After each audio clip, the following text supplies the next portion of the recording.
मृत्युलोकी एक नगर त्याचे नाव पंढरपूर.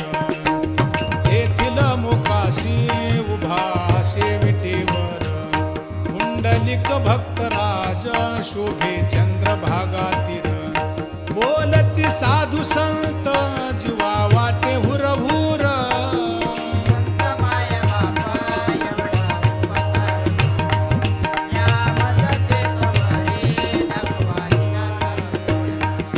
मज नाही हात पाय डोळा पडली झांपड.